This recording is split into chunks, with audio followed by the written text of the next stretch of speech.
रविवार व्रत कैसे करें, जानिए पूजन विधि, कथा आरतियों फल। रविवार सूर्य देवता की पूजा का वार है। जीवन में सुख समृद्धि, धन संपत्ति और शत्रुओं से सुरक्षा के लिए रविवार का व्रत सर्वश्रेष्ठ है। रविवार का व्रत करने व कथा सुनने से मनुष्य की सभी मनोकामनाएं पूरी होती हैं। मान सम्मान, धन, यश तथा उत्तम स्वास्थ्य मिलता है।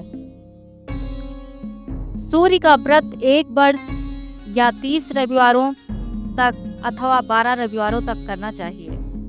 रविवार को सूर्योदय से पूर्व बिस्तर से उठकर शौच व स्नान आदि से निवृत्त होकर स्वच्छ लाल रंग के वस्त्र पहने।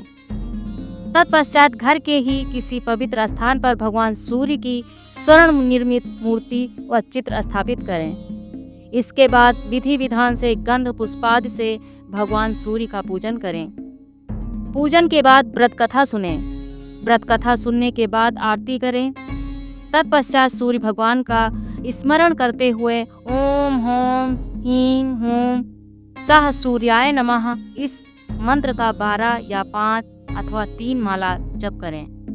जप के बाद शुद्ध जल, रक्त, चंदन, अक्षत, लाल पुष्प और दूर्वा से सूर्य को अर्घ्य दें। सात्विक भोजन व फलाहार करें।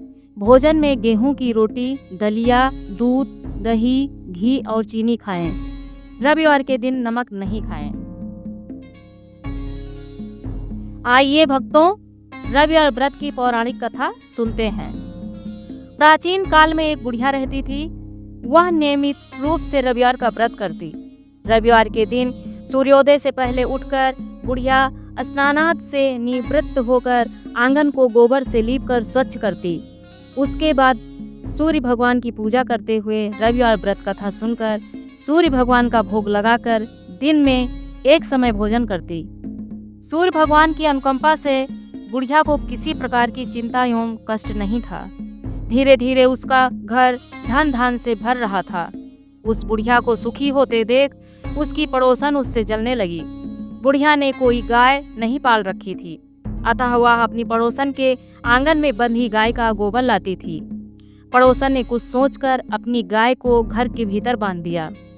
रविवार को गोबर न मिलने से बुढ़िया अपना आंगन नहीं लीप सकी। आंगन न लीप पाने के कारण उस बुढ़िया ने सूर्य भगवान को भोग नहीं लगाया और उस दिन स्वयं भी भोजन नहीं किया। सूर्यास्त होने पर बुढ़िया भूखी प्यासी सो गई। रात में भगवान ने उसे स्वप्न में दर्शन दिए और भोजन न बनाने तथा भोग न लगाने का कारण पूछा। बुढ़िया माँ ने कहा, आज मुझे घर लीपने के लिए गाय का गोबर नहीं मिला, जिससे हमारा घर शुद्ध नहीं हुआ, जिससे मैं खाना भी नहीं बना पाई और न ही आपको भोग लगा पाई। तब भगवान ने कहा, माता, हम तुमको ऐसी गाय देते हैं जिससे सभी इच्छाएं पूर्ण होती हैं, क्योंकि तुम हमेशा रविवार को गाय के गोबर से घर लीपकर भोजन बनाकर मेरा भोग लगाकर खुद भोजन करती हो। इससे मैं खुश होकर तुमको यह वरदान देता हूँ तथा अंत समय में मोक्ष देता हूँ। स्वप्न में ऐसा वरदान में देकर भगवान अंतर्ध्यान हो गए और जब वृद्धा की आँख खुली तो वो देखती है कि आंगन में एक अति सुंदर गाय और बछड़ा बंधे हुए हैं। वह गाय और बछड़े को देखकर अत्यंत प्रसन्न हुई और उनको घर के बाहर बांध दिया, वहीं खाने का चारा डाल दिया। जब उसकी पड़ोसन ने बुढ़िया के घर के बाहर एक अति सुंदर गाय और बछड़े को देखा तो द्वेष के कारण उसका हृदय जल उठा तथा जब उसने देखा कि गाय ने सोने का गोबर किया है तो वह उस गाय का गोबर ले गई और अपनी गाय का गोबर उसकी जगह पर रख गई। वह नित्य प्रति ऐसा करती रही और सीधी साधी बुढ़िया को इसकी खबर नहीं होने दी।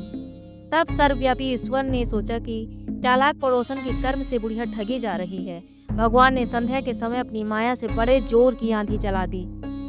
बुढ़िया ने आंधी के भय से अपनी गाय को घर के भीतर बांध लिया। प्रातःकाल उठकर जब वृद्धा ने देखा कि गाय ने सोने का गोबर दिया है तो उसके आश्चर्य की सीमा न रही और वह प्रतिदिन गाय को घर के भीतर बांधने लगी।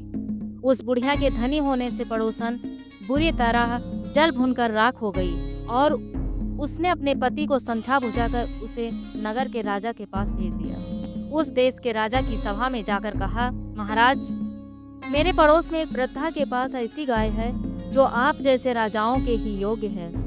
वह रोज सोने का गोबर देती है। उस सोने से प्रजा का पालन कीजिए। वह वृद्धा इतने सोने का क्या करेगी।